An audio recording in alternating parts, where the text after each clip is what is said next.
bagian-bagian laptop dan fungsinya. Yang pertama yakni power button.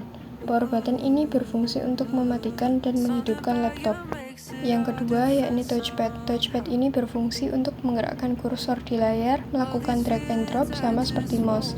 Dan di bawahnya terdapat touchpad buttons yang fungsinya sama seperti klik kanan dan klik kiri pada mouse. Yang ketiga yakni keyboard. Sama seperti komputer, laptop memiliki keyboard yang berfungsi sebagai input device yang akan memasukkan data ke dalam sebuah program atau aplikasi. Yang keempat yakni display yang berfungsi untuk menampilkan objek di layar pada komputer desktop.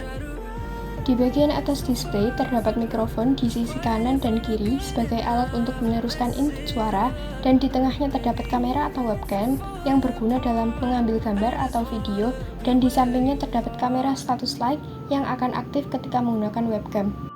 Selanjutnya, di bagian samping kanan laptop terdapat beberapa port. Yang pertama ada audio port yang digunakan untuk menghubungkan headphone, speaker, atau mikrofon ke laptop. Lalu di sampingnya terdapat SD card reader sebagai alat untuk membaca kartu memori yang biasanya dihubungkan ke komputer dengan kabel USB, dan di sampingnya lagi terdapat USB port yang berfungsi sebagai alat untuk mengirim dan menyimpan data, dan di bagian paling kanan terdapat Kensington lock yang berfungsi sebagai perangkat keamanan yang menghubungkan kabel dari komputer ke objek yang tidak bergerak seperti meja.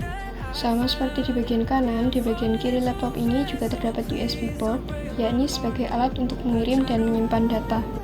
Pada bagian belakang laptop ini terdapat beberapa port, seperti Ethernet port yang berfungsi menghubungkan komputer dalam jaringan area lokal dan jaringan area luas, Video Graphic Adapter atau VGA port yang berfungsi untuk menerjemahkan sinyal digital dari komputer menjadi tampilan grafis pada layar monitor, Micro SD card reader yang berfungsi untuk membaca kartu memori yang biasanya dihubungkan ke komputer dengan kabel USB, High Definition Multimedia Interface atau HDMI port yang berfungsi untuk mentransfer audio dan video berdefinisi tinggi dari satu perangkat ke perangkat lainnya hanya dengan satu kabel saja.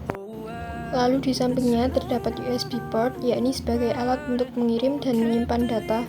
Dan yang terakhir yakni DC in port atau port daya yang berfungsi untuk meng-charge baterai laptop atau menghubungkan charger ke laptop.